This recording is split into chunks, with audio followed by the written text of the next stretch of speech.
পরিয়ে দাও। মা মা, কি হলো?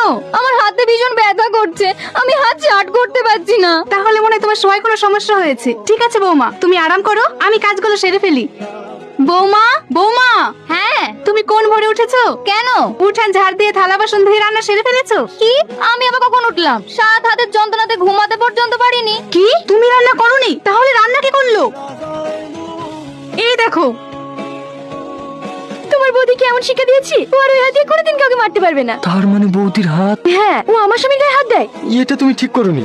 যতই হোক ও আমার বৌদি, তাছাড়া ওর একটা বাচ্চা আছে। তুমি ওকে ঠিক করে দাও। আর হ্যাঁ, আমার ফ্যামিলির লোকজন আমাকে যাই বলুক, তুমি আমার ফ্যামিলির কখনো ক্ষতি করো না। আচ্ছা ঠিক আছে, তুমি আমার স্বামী, তুমি যেটা বলবে সেটাই হবে। আর একটা কথা, আমাদের বাড়ির যাবতীয় কাজ কি যে করলো, মাও করেনি, বৌদিও করেনি। তোমার বউ করেছে। মানে? আরে বুদ্ধু, এটা আমারও সংসার, আমি করবো না তো কে করবে? তাই আমি রাতে সব কাজ সেরে ফেলেছি। হ্যাঁ। কদিন থেকে বাড়ির কাজ কে করছে? আরে খাও না, আমি তোমার জন্য নিয়ে এসেছি। আমি এসব খাই না। এত রাতে কি কথা কি দেখো? বলছে? খুব সুন্দর।